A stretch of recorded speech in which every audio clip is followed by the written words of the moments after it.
The gun rolling around the floorboards of your grandfather's truck isn't junk. It's an irreplaceable piece of American industrial history. For years, shooters traded away these scratched-up, honest working guns for modern plastic platforms. That was a costly mistake. Today's factories simply cannot afford to replicate the hand-fitted steel of these classic beaters. That scarcity has turned everyday ranch tools into high-dollar collector gold. Today, we are analyzing 10 vintage truck guns reaching unprecedented auction prices in 2026. We will cover the history and the real numbers. Let's get into the countdown.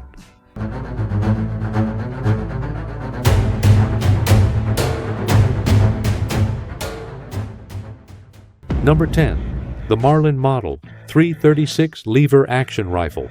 Walk into any gun shop in rural America between 1950 and 1990, and you'd find these rifles stacked like cordwood in the used section. The Marlin 336 was the working man's deer rifle, chambered most commonly in .30-30 Winchester. These rifles lived hard lives in truck cabs from Montana to Mississippi, and their battle-scarred stocks and worn bluing told the story of countless hunting seasons. The shift in value started when Freedom Group acquired Marlin, but the real nosedive in quality hit when the original North Haven factory closed in 2010.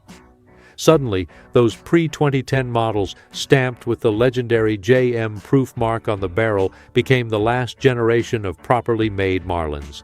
The rifles that hunters had bought for $150 new were suddenly commanding $300 to $400 on the used market. But the real gold mine emerged when Ruger acquired the Marlin brand in 2020 and temporarily halted production to retool the entire manufacturing process. During this production gap, those beat-up truck guns from the 1960s through early 2000s skyrocketed in value. A 1960s vintage 336 in original condition, even with a worn finish, can bring $800 to $1,200 today. The micro-groove barrel models from the 1950s are pulling in $1,500 or more.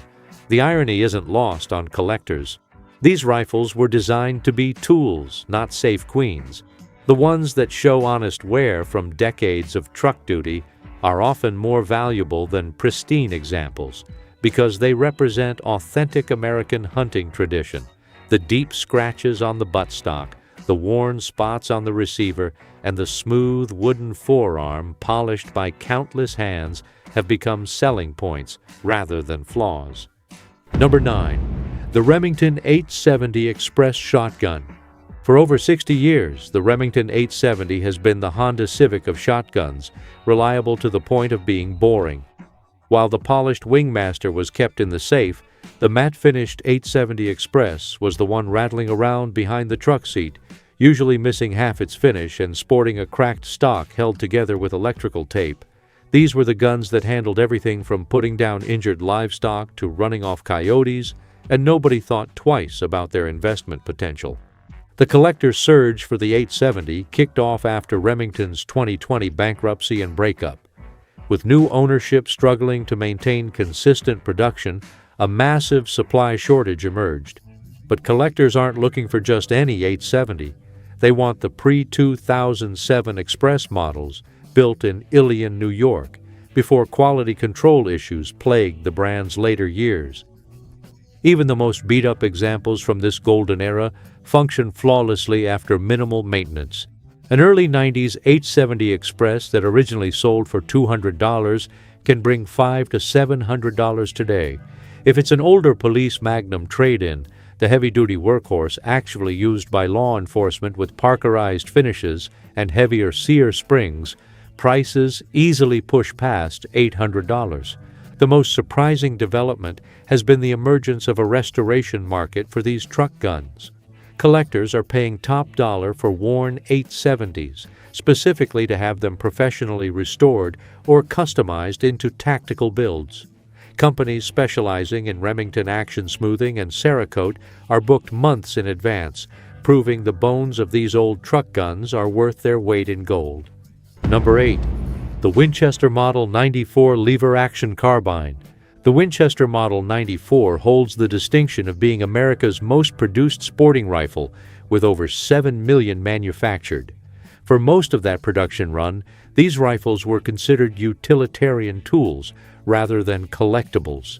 They spent their days in ranch trucks, patrol cars, and hunting camps, accumulating the kind of honest wear that collectors now pay premium prices to acquire. The 94's journey to premium status is defined by one specific year, 1964. Before 1964, Winchester hand-fitted their receivers and used traditional manufacturing methods that required skilled craftsmen. These pre-64 rifles, identifiable by their high-quality wood, precise machining, and superior forged steel components, have exploded in value. A pre-64 model 94 carbine and 30-30 Winchester that might have sold for $300 in the 1990s can bring $1,500 to $3,000 today, depending on condition. The post-1964 models, mass-produced using stamped parts and cheaper alloys, were long considered inferior. However, even these rifles have seen significant appreciation. The 1970s and 1980s production guns that spent decades as truck guns are now selling for $600 to $800, a dramatic increase from their old pawn shop prices. What makes the Model 94 particularly interesting as an investment is the rare calibers. While .30-30 is the standard, finding an old truck gun chambered in the obsolete point .32-40 Winchester is the holy grail. The point .32-40 was an incredibly accurate target and hunting round that faded out in the 1930s. A pre-World War II Model 94 in point .32-40, showing honest field wear, can command $5,000 to $8,000 today from collectors who prize the intersection of rare chamberings and authentic history. Number 7. The Ruger Mini 14 Ranch Rifle. When Sturm, Ruger & Company introduced the Mini 14 in 1973, they probably never imagined it would become the quintessential truck gun for an entire generation of American farmers and ranchers.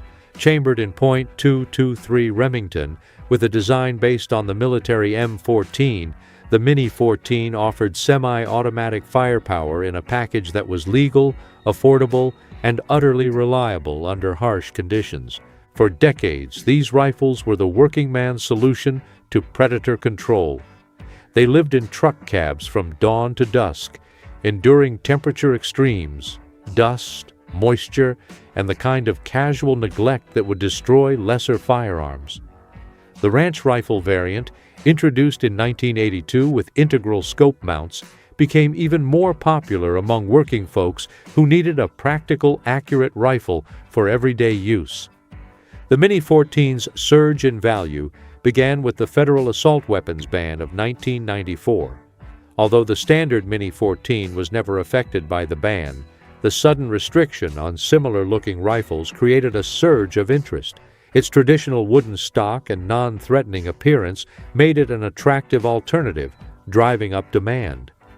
But the real appreciation hit recently, as nostalgia for wood and steel semi-autos peaked.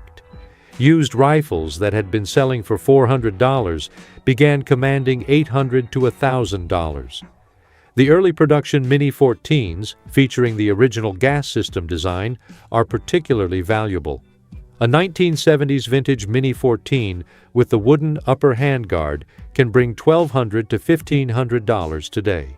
The ranch rifles, with their heavier barrels and scope rings, are commanding up to $1,800 in today's market. Number 6. The Remington Model 700 ADL. The Remington Model 700 has been called the most accurate production rifle ever made. But while the fancy BDL models, with their glossy wood and hinged floor plates, sat in gun safes, the bare-bones ADL model was the true truck gun.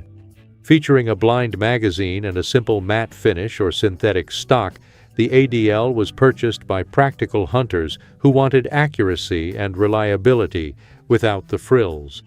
These rifles spent their lives in pickup trucks across rural America, enduring everything from sub-zero winters to desert summers while maintaining their reputation for putting bullets exactly where they were aimed.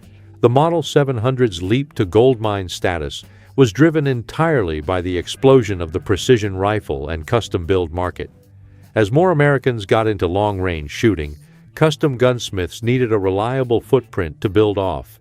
They discovered that the older Model 700 actions from the 1960s, 70s, and 80s were manufactured to tighter tolerances and had superior metallurgy compared to modern factory rifles. Suddenly, nobody cared about the beat-up stock or the worn bluing on an old truck gun ADL.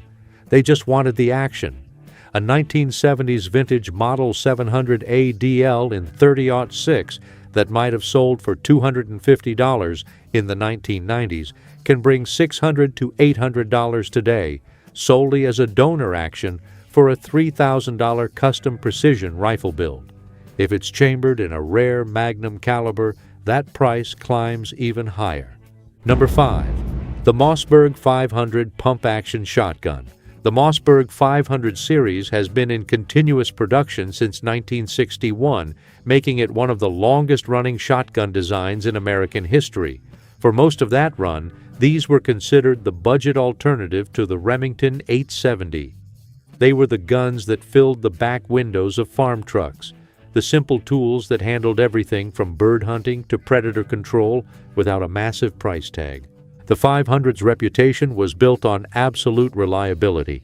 The aluminum receiver made it lightweight, and the tang-mounted safety proved to be incredibly fast and intuitive under stress. Farm hands appreciated the fact that basic maintenance could be performed by dropping a single pin. The shift from utilitarian tool to highly sought-after platform began when the United States military adopted the heavy-walled Mossberg 590A1 variant. The 590A1 notoriously passed the brutal MILS 3443E military torture tests, proving the core Mossberg design was virtually indestructible. Suddenly, the civilian 500s bouncing around in truck beds were associated with battlefield reliability. Early 500s from the 1960s and 1970s, built with higher quality walnut and deeper bluing, are now highly collectible. A 1960s vintage Mossberg 520 gauge with a ventilated rib barrel can bring $400 to $600 today, compared to original retail prices of under $80. The truck gun examples often bring surprising prices at auction. A beat-up 500 with a worn receiver might seem worthless, but tactical builders eagerly snatch them up to convert into high-end home defense shotguns. Number 4. The Harrington and Richardson Handi-Rifle and Topper. For decades, the H&R Topper and New England Firearms Handi-Rifle were the absolute definition of a disposable farm tool. These break-action, single-shot rifles and shotguns were sold at hardware stores and big box retailers for $50 to $100. They were the ultimate behind-the-seat truck guns. You loaded one shell, cocked the exposed hammer, and fired. It was a mechanism so simple it practically couldn't break. Farmers and ranchers used them for everything. A 12-gauge topper would handle snakes and small pests, while a Handi rifle chambered in .243 or 30-30 was perfect for a quick shot at a coyote harassing the fence line. Because they were single shots, they were incredibly short and maneuverable, making them perfect for pulling out of a truck window in a hurry. The goldmine effect hit this platform hard when the factory finally closed its doors in 2015. Suddenly, the cheapest gun in America was out of production.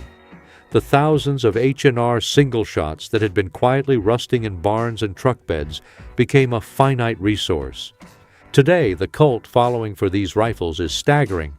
Because the frames were capable of barrel swapping, collectors now hunt down specific calibers. A basic H&R single-shot shotgun now routinely sells for $250. Number 3. The Ruger 1022 Carbine. The Ruger 1022 has sold over 7 million units since its introduction in 1964. For most of that production run, these rifles were considered beginner guns or farm tools for controlling small pests. They were affordable, reliable, and utterly unremarkable. Nobody expected them to become valuable. The typical truck gun 1022 lived a hard life in the cab of a pickup truck, ready for impromptu plinking sessions or dealing with raccoons in the feed shed. The simple blowback operation and robust rotary magazine made them virtually indestructible in the hands of working people.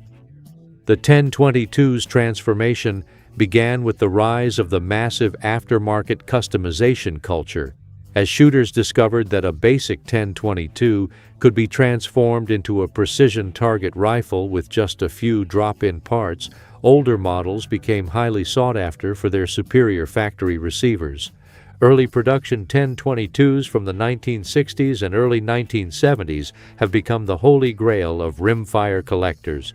The pre-warning 10/22s, manufactured before Ruger voluntarily began stamping safety warnings on the barrel in 1978 to avoid liability lawsuits, are particularly prized for their clean look and originality. A 1960s vintage 10/22 carbine in original condition can bring $600 to $800 today. Even the truck gun examples with honest wear are commanding surprising prices. A 1970s 10/22 that shows evidence of decades of use, complete with scratch stock and worn bluing, easily brings $300 from collectors who appreciate a rifle with genuine history, a massive leap from the $50 price tags they once carried. Number 2. The Savage Model 99 Lever Action Rifle. The Savage Model 99 represents one of the most innovative lever action designs in history. Pioneering the use of a rotary magazine, it allowed shooters to use pointed, aerodynamic bullets in a lever action, giving it ballistic performance that rivaled bolt-action rifles. While it was generally considered a premium hunting rifle, its flat-sided lever-action profile and internal magazine made it incredibly sleek. It was the perfect high-powered rifle for slipping behind a bench seat without snagging on upholstery.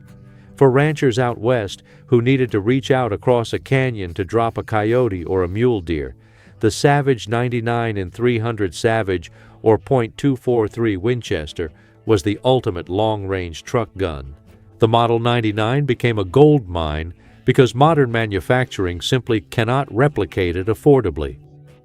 When Savage discontinued production in 1998, it marked the end of an era. The machining required to build that intricate brass rotary magazine and hand-fit the solid frame is too expensive for today's mass production market. Because nobody is making anything like it anymore, demand has vastly outstripped supply. Early production Model 99s from before World War II with hand-fitted actions and premium walnut stocks can bring $1,500 to $3,000 today. But even the post-war truck gun examples, rifles from the 1960s that show honest wear, scratched stocks, and worn bluing from decades of ranch use, are routinely selling for $600 to $900. They represent a level of mechanical craftsmanship that simply doesn't exist in the modern sporting rifle market. Number 1. The SKS. At the top of our list sits the ultimate rags-to-riches story of the firearms world.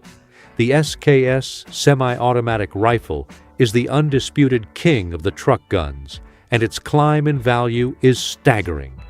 Designed by Sergei Simonov in the Soviet Union, the SKS was largely replaced by the AK-47, leading to millions of these rifles being packed in cosmoline and stored in wooden crates. In the 1980s and 1990s, they were imported to the United States in massive numbers. You could walk into a hardware store or a gun show and buy a Norinco or Russian SKS out of a literal wooden barrel for $75 to $90. Because they were incredibly cheap, fired dirt cheap 7.62 by 39 ammunition, and were built to withstand the apocalypse, they became the ultimate American truck gun. They were thrown behind seats, left in barns, dropped in the mud, and rarely cleaned. Nobody cared if the stock got gouged because the gun cost less than a good pair of boots. But then the import bans hit, and the seemingly endless supply dried up. Shooters slowly realized that this cheap surplus rifle was actually a milled steel masterpiece of military engineering. The SKS featured a forged receiver, a reliable short-stroke gas piston, and a chrome-lined barrel that refused to die. Today, the days of the $90 SKS are a distant memory. A standard Chinese Norinco SKS that spent a decade bouncing around a farm truck now easily commands $500 to $600. If you have an original Russian Tula Arsenal SKS, even one showing the heavy patina and stock dings of a true working gun, collectors are gladly paying $800 to $1,200. The SKS went from a disposable bargain bin beater to a historically significant, highly sought-after investment piece. It proves that in the truck gun market, extreme durability and history often outvalue pristine polish.